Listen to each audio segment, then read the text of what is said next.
Alilima mara ya kwanza. Mimi na huyu tulishikana na yeye na Tindi Mwale.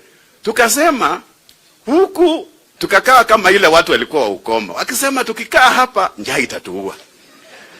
Tukienda kule tutauawa, lakini ni heri tujaribu. Wanaweza kutuhurumia tukakula. Sasa tukatoka na yeye na Tindi. Tukakutafuta usiku. Sasa si nitoboe kidogo. Tukakutafuta usiku. So tukakutafuta tukakupata. Tukakwambia umwami mzalia mahali aliko huko ako kwa jangwa.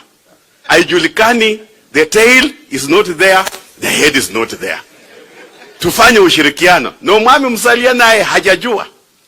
Tukapanga maneno na yeye na Faruku. Tunapanga na asijui na mimi pia shetani ananinyemelea kunirudisha nyuma. Hiyo mimi siku anajua. Mimi niko mbele. So tukapanga mpaka maneno ikaingia, UDA na ANC kolabo ikaingia, lakini mnajua hata Musa naye hakufika. Sasa ikakuwa vile ilivyokuwa, lakini sasa Musa alikufa, lakini mimi sijakufa, mimi ngali hai. So your excellency, we are with you. You are our friend.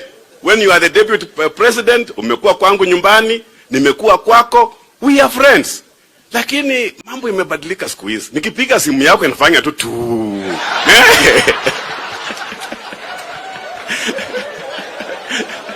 Sio ile simu nilikuwa nimezoea sasa. Hata juzi nilikuwa, unajua maneno imekuwa mingi. Hata juzi wamesema kwamba mimi nilipewa pesa na wewe ili nisikue katika bunge. Na unajua nimekuwa na sherehe ya mtoto alikuwa anaolewa. So hiyo siku tulikuwa kwa mambo ya pre-wedding, sikuwa parliament. Na mimi ninajua kwamba kazi ya parliament ni Tuesday. Hii tunaenda ndio sasa usipoona mjumbe wako, nikipiga simu yako inafanya rekuzi. Wanasema umenipa pesa na mimi sijakuona. Hatujaonana. Simu yangu nikipiga haingii. Nikija gate jina langu aliko. Sasa ulinipatia pesa kwa osmosis.